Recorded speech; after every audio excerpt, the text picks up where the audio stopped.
Hello everyone, this is Peppermint, and today I'm going to share with you my vintage Christmas village houses and the simplicity of this display. The simplicity is the main part about this village. I've been thinking about how I could simply put it up and simply take it down, and that's the main thing about the video. These little houses are vintage.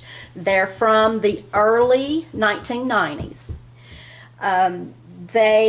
Most of them are originally purchased by myself, but however, I did find about two that were at yard sales, and they were the same brand as some of my other original ones, older ones, and so I bought them to add to my collection. So talking about simplicity and this little Christmas village, I'm going to start with this cabinet. This is where I store my little Christmas houses over the year. And I also store my nativity here. Sometimes I use this cabinet to display the nativity, my large nativity, and sometimes I use it to display my little village. It's got plenty of storage in it, and I really like it. This cabinet is nothing more than a fish tank cabinet. It's handmade. You cannot get this cabinet from the same maker. The maker of this cabinet is unfortunately deceased. But I'm glad that I have it, and I'm going to hold on to it for a long time. I'm going to start out by talking about the people in the little Christmas village. You don't have a Christmas village without any people at all, but I like to keep the amount of people and little props, these little small pieces of the village, to a limit. And I love this little ice skating rink and this little horse and buggy and the little bridge that goes across. I always put that little horse and buggy like it's getting ready to go across the bridge. But this is a little ice skating rink, and I just like it. This is the only little area of community people that I have. There's a few little Christmas trees, well, not really Christmas trees, but pine trees throughout the display, and a couple people standing outside of a building. But as far as a community little display, this is the only community I have, and it's right beside of the candy shop. I'm going to talk about next the snow that I used. This is nothing more than a sheet of artificial snow. It's the stuff that has been around for years. People used to swear by it to use for a little tree skirt before people got into using a whole lot of fancy tree skirts. And that's what this is. It's got some glitter on top of it. I did not put that glitter there. It's automatically stuck there. So this is very inexpensive snow, and I use it because I don't like the mess. I don't like the little individual pieces of snow that go with it. It is just a white bed sheet underneath here, and the snow is on top of that. If I did not have that bed sheet underneath here, and if it wasn't white, it would show through this snow, and you would be able to see the wood of the cabinet.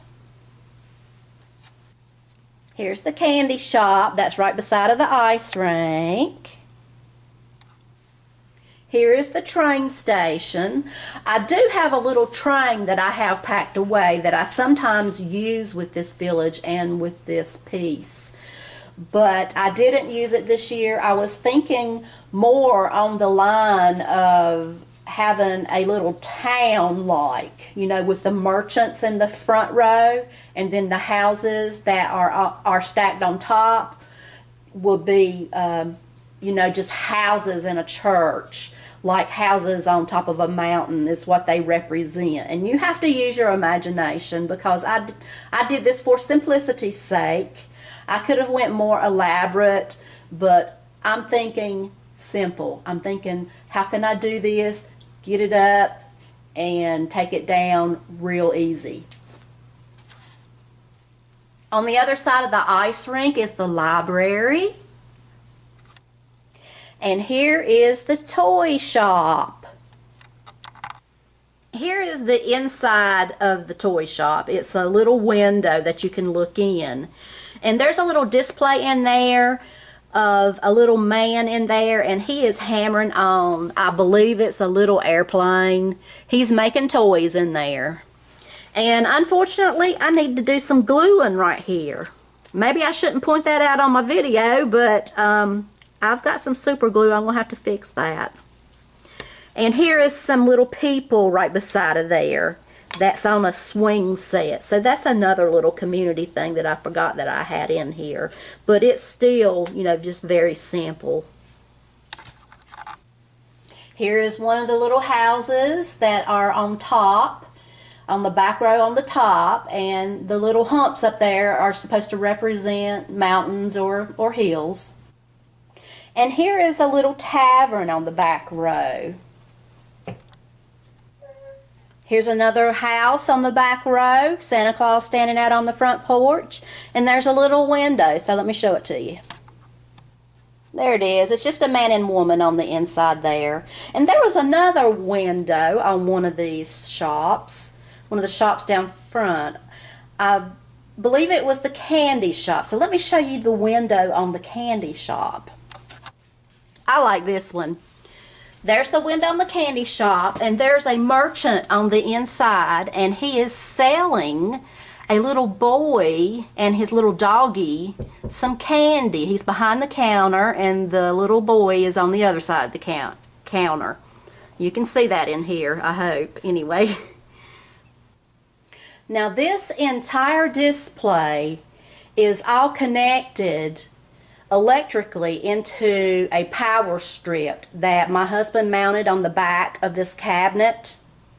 He originally mounted it on the back of this cabinet for the fish tank, for all the electricity, you know, for the fish tank, filters and things like that. But it works out with this just as well. And there's a little latch, not latch, there's a little switch on the power strip where you can turn it on and off.